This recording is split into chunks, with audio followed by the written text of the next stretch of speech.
Predzadnji krog prvenstva in hkrati zadnje srečanje nogometašev Dravinje Kostroj na domačem terenu proti Livarju iz Ivančne Gorice se je končal z izidom 1:1.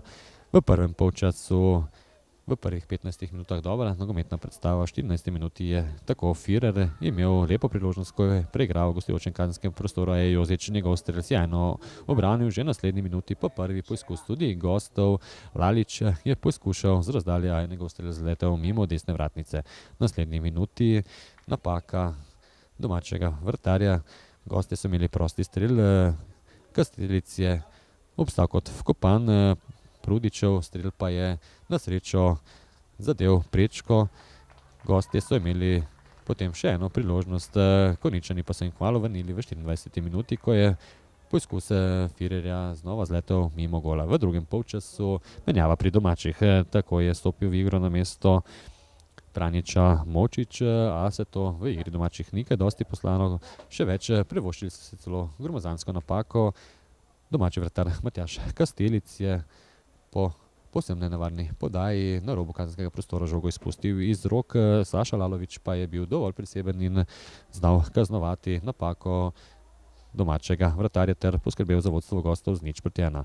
V nadaljevanju so se Konjičani vendarle počasi začeli prebujati, a na priložnost smo morali čakati vse do 75 minute, ko je Firer lepo podaril po desni strani. Agić prepustil žogo Ribiču, nato pa je po njegovem strelu žoga žal končala v kotu. V 82 minuti je znova bila priložnost za domače. Črnak je lepo tekel prazen prostor ter udaril močno po žogi, a žal zadel prečko.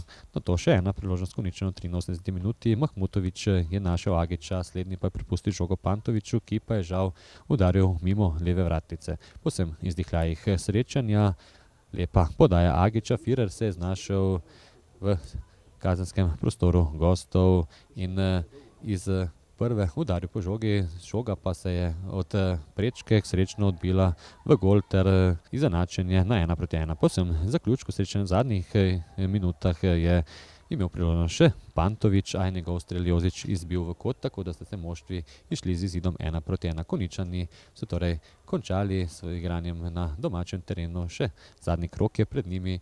Že sedaj pa lahko rečemo, da je za njimi uspešna sezona, kajti uspeli so si priigrati obstanek, z nekaj sreče pa bi lahko bili morebiti celo višje na prvenstveni razpredelnici, ali tudi s tem moramo biti več kot zadovoljni.